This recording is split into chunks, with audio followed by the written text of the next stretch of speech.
Okay, so the title of my talk is D-instanton contribution to string amplitudes. But before I start, let me just thank the organizers for first of all organizing this and also for giving me a chance to speak here. So I'm going to start with an integral, okay, just a one-dimensional integral, okay, which is written here. Okay. So let me explain the various terms. So x is some variable, okay. C is some contour in the complex x plane, gs is some small parameter, and fx here is some function which doesn't have any singularity in the interior of the complex plane. So one approach to evaluating this integral is saddle point or steepest descent method. So let me briefly review how that works. So let's suppose that xi's are the critical points of fx, which means that the first derivative of f vanishes at the points xi. And ci is the steepest descent contour of e to the minus fx over gs through xi. And one property that characterizes the steepest descent contour is that e to the minus fx over gs has constant phase along the contour. So you can also understand this in the following way. So let's take this function f of x and expand it, do a Taylor series expansion around the point xi. The linear term of course vanishes, okay, and then there are the higher order terms. And by definition, steepest descent contour is a contour along which this quantity is positive. Okay, whatever the corrections to f of xi is positive, and that's why this e to the minus fx over gs has constant phase, which is the phase of e to the minus fxi over gs along the contour. And we can do this integral using the standard Gaussian techniques in a Partition expansion in gs. The leading term is just given by replacing f of x by f of xi, so it's e to the minus fxi over gs. This one comes from a Gaussian integral, which involves this term, and then there are systematic corrections that you can compute by using just the standard rules of Gaussian integral. Now, we are not interested necessarily in doing this integral around the steepest descent contour, but about some contour C that we have chosen. Okay. And the trick is that you express the original contour C as a weighted sum of the Ci's, and the weight could be 0, okay, which means that the Ci may not enter the original contour, or it could be plus minus 1 depending on whether the Ci's are aligned or opposite to the original contour. And clearly from this structure it's clear, one can see that for small gs the leading contribution comes from the lowest f of xi, and the contribution from the other saddle points are exponentially suppressed, but we can in principle evaluate them. And finally, this is not something that I'll discuss in detail, but let me just say that there is a generalization of this to the case of multiple variables. And in these cases, the generalization of steepest descent contour is what is known as a left set symbol. Okay. But the procedure is the same. You take the original integration contour and express this as a sum of these left set symbols.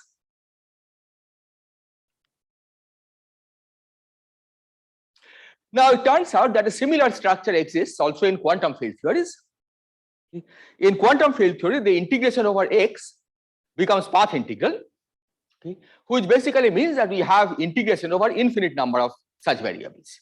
Okay, you can discretize the path integral and think of this as an integration over infinite number of variables of this kind. So you can still define left set symbol and write the full integral as sum of the contributions from left set symbols. Okay. There, the leading saddle, the contribution from the leading saddle is what is called the perturbative contribution. Okay, so this gives some expansion in power series in gs. And then there are subleading saddles, which are typically called the instanton contributions. Now it turns out that a similar structure exists also in string theory. There again the leading saddle is called the perturbative contribution. And there are many kinds of subleading saddles in string theory, which are all collectively called instantons, but there is finer division. So our focus today will be on a class of subleading saddles, which are called D-instantons. But the difference from what we saw earlier is that neither the perturbative contribution nor the contribution from the subleading saddles actually come from integrals of the kind that we described. Instead, what happens in string theory is that it has its own rules that give the GS expansion around the perturbative saddle and also the D-instanton saddles. And our focus today will be on the structure of the GS expansion around the D-instanton saddles. So to do this, so to study this, we will have to first understand what is the difference between what we saw earlier and the rules that string theory gives us. And I'll try to illustrate this by an example. So you consider an integral of this form. Okay, here I have just truncated this after the second term in the expansion, essentially, only the quadratic term, but that's good enough for what we are going to discuss today. So let's imagine that you have an integral of this kind. Okay, this is of course Gaussian integral, and you can easily convince yourself that this integral has the structure of products of 1 over square root of A alpha. Now in string theory, you will not see these integrals. Instead, you will see a different kind of integral, a single integral like this, okay, integration over the variables t, and you have an integrand which is like this. So technically, this is what is called the Annulus partition function. Okay, we don't need to know what it is, okay, but this is the kind of structure that you get from string theory. Now, with a little work, you can easily convince yourself that this integral, in fact, is the same as this, what you see on the right hand side. You can, in fact, just put it in Mathematica, and Mathematica will eventually give you the right hand side.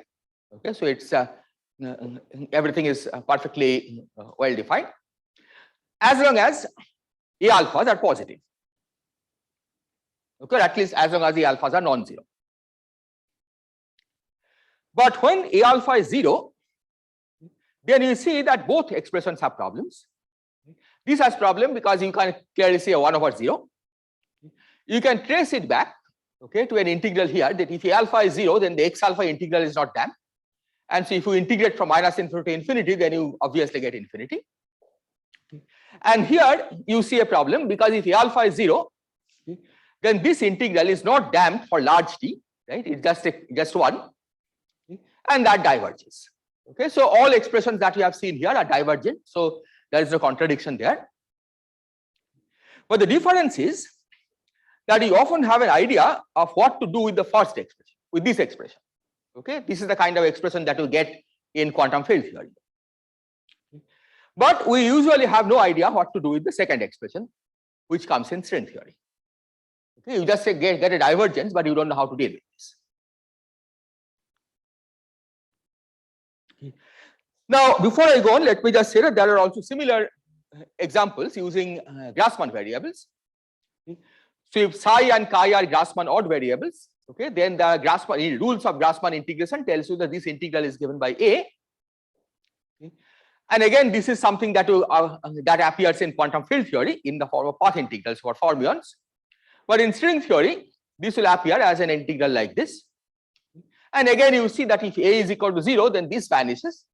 And this also vanishes because it becomes e to the minus infinity, which of course is 0. Okay. But again, in the second form, we do not know how to deal with this. But in the first form, we often have some idea of how to deal with these fermion zero modes. And because of these problems, even though people knew about D-instantons since the mid-90s, it was very difficult to do any concrete calculation of D-instantons. Okay, most of the results involving D-instantons basically had some undetermined constants because of these infinities. So the strategy that we follow, and that's what I'm going to describe in the rest of the talk, is to rewrite the Annulus partition function, okay, that we get from string theory as integral over modes as in quantum field theory.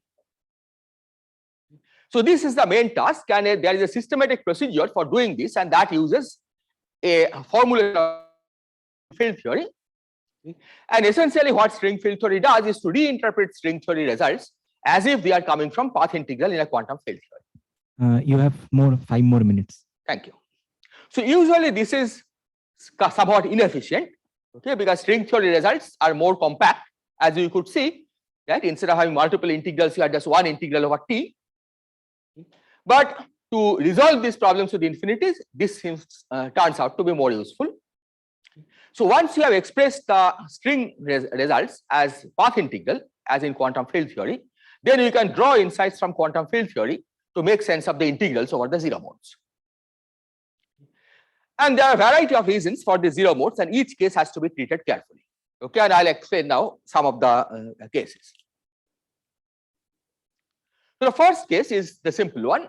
Okay, it may be that the actual integral may be running over finite range of x, so that integral dx gives a finite unambiguous result. But if you first use the saddle point expansion, assuming a alpha is positive, and then try to take gs goes to a goes to 0 limit, then you get divergences. Here is a second example. Okay, let's suppose that you have an integral like this. You can evaluate this using the saddle point method. Okay, this is a dominant term because there's a 1 over gs in the multiplying it. So for small gs, you can use this to determine the saddle point, which is at x equal to xi. And then you can easily convince yourself that when you evaluate this, the leading term is given by this, and then there are ordered gs corrections. Now, suppose you try to evaluate this for a equal to 0. You see that if we start with this expression, which is the kind of expression that string theory will give us, then this diverges. But this expression, of course, is perfectly well defined. Okay, you get square root of 2 pi by gs times delta p. But the point is that this cannot be obtained as the a goes to 0 limit of this answer. Okay, and hence, in order to get a relation like this from string theory, you have to first write the result in terms of these path integrals. The third example is involving zero modes due to wrong choice of gauge fixing, and this can be repaired by working with the gauge invariant form of the path integral. So let me try to go through it quickly. So consider an example of this two-dimensional integral. Okay, and you divide by this integral theta, where theta is like a gauge transformation parameter under which x and y transform this. And you can easily check that under this transformation, the exponent here is invariant. So normally in quantum field theory, if we encounter integrals like this, what we do is to gauge fix. Okay, we fix y to 0 and eliminate the theta integral. But in that process, you get something called a Faddeev-Popov determinant, okay, which is essentially the determinant that you get from changing variables from y to theta. Okay, and that's this a. And now you can rewrite this as a path integral over Grassmann odd variables like this. So this is the kind of expression that we'll typically get in quantum field theory, and in string theory, this will appear as this Annulus partition function form. Okay. And again, as long as a is non-zero, these two are identical. Right? So there is no contradiction.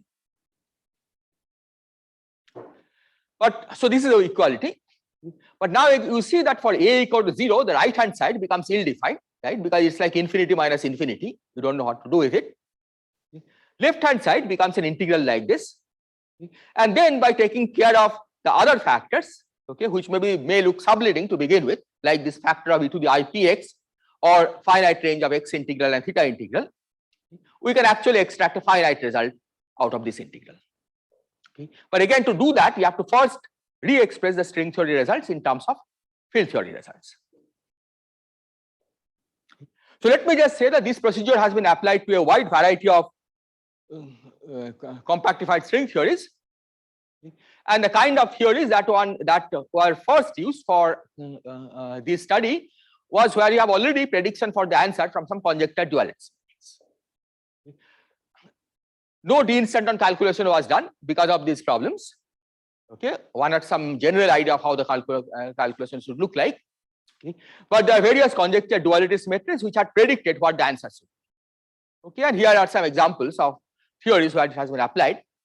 And once one does follow this procedure of using the field theoretic description, one finds that indeed in each case the result agrees with the prediction of duality. So this provides a taste of the method, but also of the duality conjectures that led to these predictions. And given the success of this procedure, one has also it has also been applied now to cases where the answer is not known from any duality. And here is an example: type 2 string theory and Calabi-Yau orientifolds, So let me summarize. Okay. So what I've tried to describe in this talk is that D-instantons are subleading saddle points in string theory. String theory computation of their contribution often always runs into divergent expressions. Okay. But what we saw is that by reinterpreting these divergent expressions as coming from a string field theory path integral, we can actually get finite unambiguous results for these amplitudes. So that's the end of my talk. So let me just finish by writing a list of my collaborators. Thank you very much. Thank you for your talk. So let's have a few questions.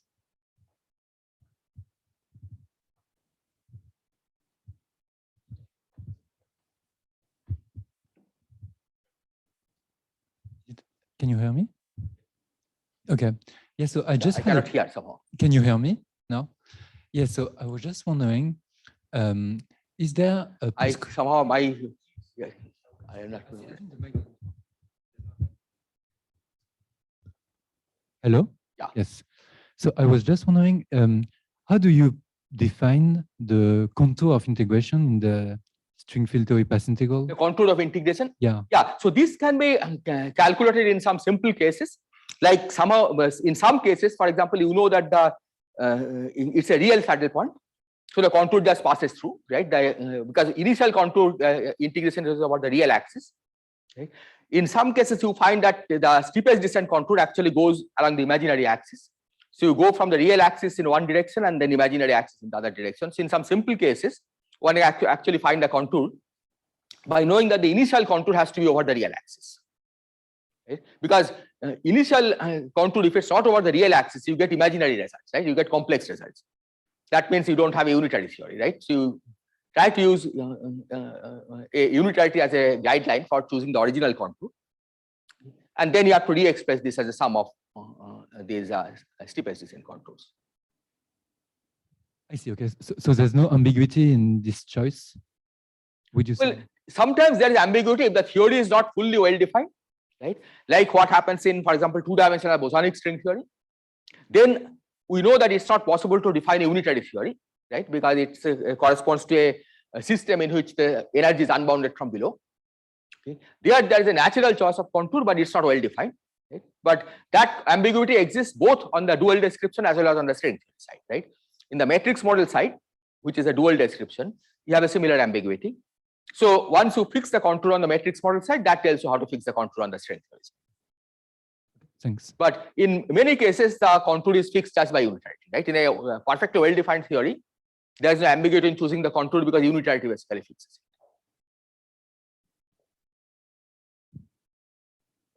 it. Any other questions? Okay, so let's thanks Professor Ashoke for his great talk.